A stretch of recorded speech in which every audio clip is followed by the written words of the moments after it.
Louis Grassic Gibbon was born James Leslie Mitchell. He was the youngest of 3 children born to parents James Mitchell and Lilias Grant Gibbon.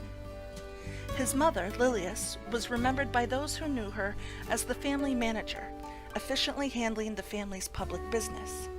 She had reddish hair, which may have caught Leslie's attention while at church as he was looking at the pictures of the stained glass. Though not a pattern for Chris's mother, scholars believe that his posthumously published novel, The Speak of the Mearns, published in 1982, is a tribute to his forceful yet affectionate mother. The pseudonym he used when publishing works on Scotland was derived from her maiden name, Gibbon, and her mother's maiden name, Grassic, then spelled with a K. Most scholars believe Leslie Mitchell based the character of John Guthrie on his own father, who was also a farmer. Those who knew James Mitchell, the father, remembered him as reserved and taciturn. He seems to have shown little affection for his family in public. The cold, inaccessible, sometimes violent father figure is a common theme in many of Leslie Mitchell's works. Or Leslie to his friends and family and used the pen name J. Leslie Mitchell when he did not use the Scottish pseudonym. His reluctance to be known as James may demonstrate some of his personal feelings about his father.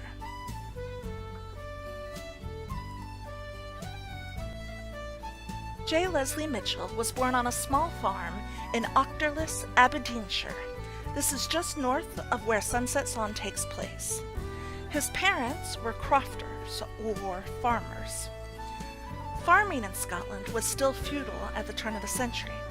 This meant that the land was owned either by the crown, a noble, a laird, which is a word for a Scottish chief, or by a wealthy landowner. Families could lease farms or work as few or fee laborers. This meant that they did not own their land, nor the buildings they reared on the land, their homes. Tenants could be turned out at the end of their lease.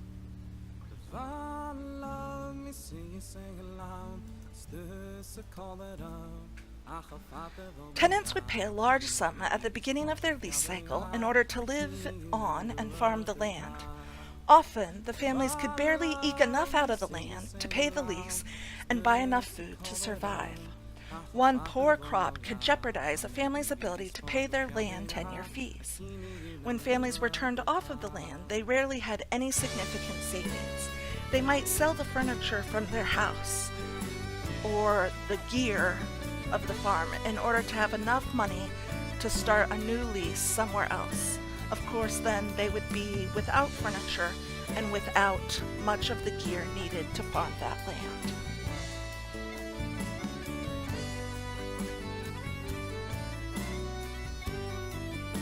The Mitchell family had to leave their place in Auchterless in 1907, when Leslie was 6 years old. They spent a year in the large city of Aberdeen. At the time, Aberdeen was an industrial city with large smoking industrial factories and small, cramped, densely populated living quarters for the city's inhabitants. Compared to the rolling hills and wide open spaces of Auchterless, his year in Aberdeen as a small child must have seemed both exciting and horrifying.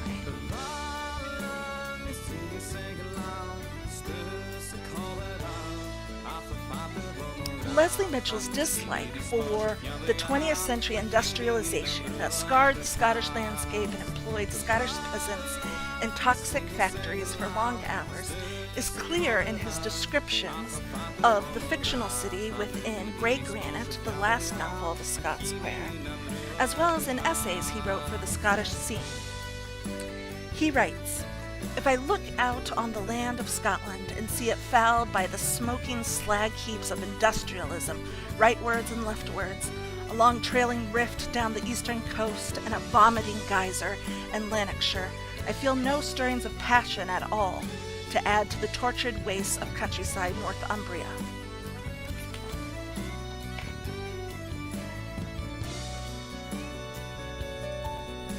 In 1908, the family settled in the croft of Bloomfield near the town of Arbuthnot. Bloomfield stands today. It is a small bed and breakfast and is the private home of a retired couple. Its lands are still worked by neighbors and other farmers in the area. Locals describe Bloomfield as a good farm in a good year. However, much of the land is of poor quality. The soil is rocky and clayey. The land itself is exposed to wind, rain, and sun. In order to survive, the Mitchell family worked ceaselessly, sacrificing both body and mind to a land that ill provided them with subsistence.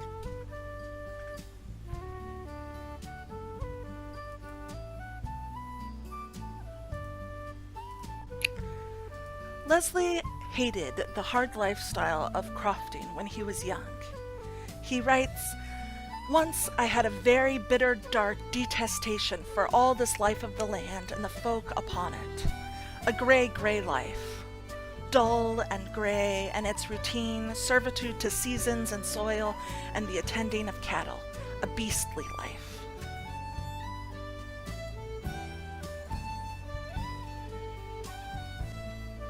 "50 yards down the road, past Bloomfield, is Harridan. This is the family home of Rebecca Ray Middleton, who would become James Leslie Mitchell's wife in the 20s. They were childhood friends. Here, Rebecca Ray Middleton lived with her father, Robert, who served as the pattern for Long Rob of the Mill in Sunset Song.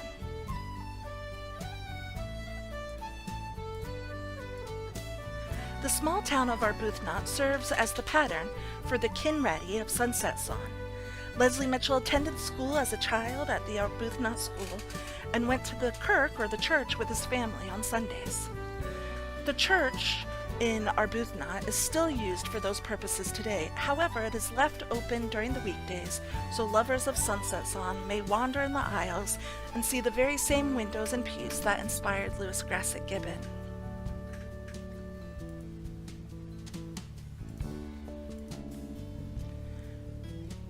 The figures on the stained glass that Lewis Grassic Gibbon describes in the prelude to Sunset Song can still be seen today.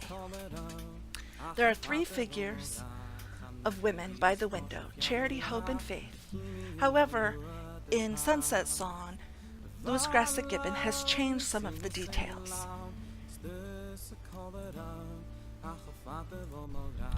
These are the real windows in the church that Leslie attended as a boy. He describes them in Sunset Song, though the pictures are not perfect matches for the word.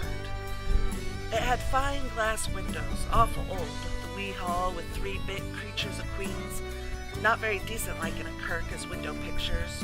One of the queens was Faith. In Faith, she looked a daft like Keek, for she was lifting up her hands, and her eyes like a heifer choked on a turnip, and the bit blanket round her shoulders was falling off her, but she didn't seem to heed, and there was a swither of scrolls and fiddly faddles all around her.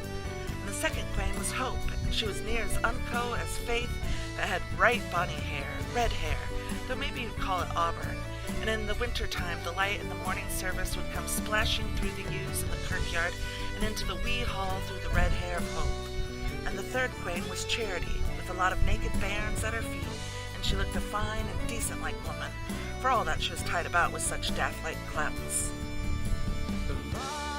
The ancient tower, described in the prelude, that is supposed to be part of the kirk or next to the kirk, but not actually part of the church itself, is probably based on the bell tower that was constructed around 1500 by Sir Robert Arbuthnot.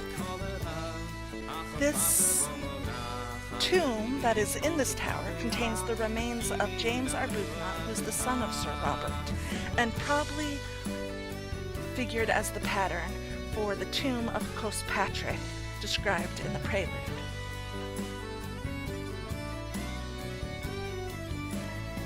The manse, or minister's house, was located behind the church. A small door from the back of the church led to a pathway up to the manse that would allow the minister to bypass the congregation or other visitors and hide away in his home when his services were needed. This too has been described in Sunset Song. Across from the church, you can find the remains of the old Arbuthnot Mill and the house that had once existed there. Now these buildings are derelict. However, you can also see this large pleasant stream that's called the Burvey Water that allowed the mill to spin. The towns of Inverbervie and Stonehaven also provide important settings for sunset song. Inverbervie is a coastal town only a few miles from Arbuthnot. Stonehaven, where Chris and Ewan later go for a dip in the sea, is another pretty coastal town about 15 miles north of Arbuthnot. There's one important setting in Sunset Song for which we have no contemporary pictures. This is the loch and the standing stones, supposedly near Blairgowrie, to which Chris often returns. The loch, or lake, has long since been drained and turned into arable land. While there are many historic sites of small standing stones near Arbuthnot, none of the remaining monuments appear to correlate exactly with Gibbon's description. It was common practice for farmers to dig up the stones in the way of their plows and either destroy them or use them for foundations and floorings for their outbuildings.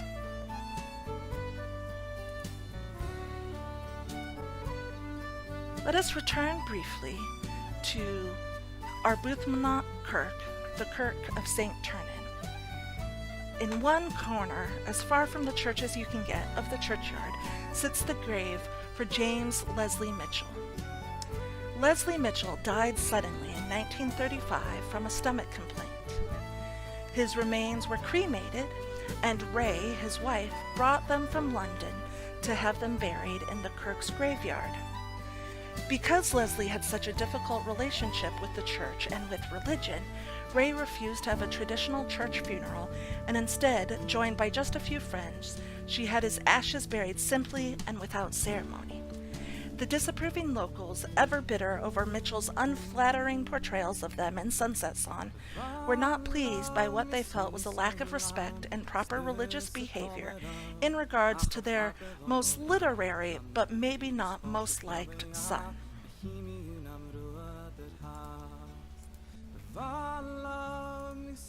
James Leslie's father's tomb is right next to Leslie's. James Mitchell Sr. died a little over a year after his son, and his tomb was erected by his wife Lilias, Leslie's mother. It seems only fitting that we should end this tour of Lewis Grassic Gibbon's Kinratty, or James Leslie Mitchell's Arbuthnot, with the beginning of Sunset Song. Below and around where Chris Guthrie lay, the June moors whispered and rustled and shook their cloaks, yellow with broom and powdered faintly with purple. That was the heather, but not the full passion of its color yet. And in the east, against the cobalt blue of the sky, lay the shimmer of the North Sea that was by Burvey.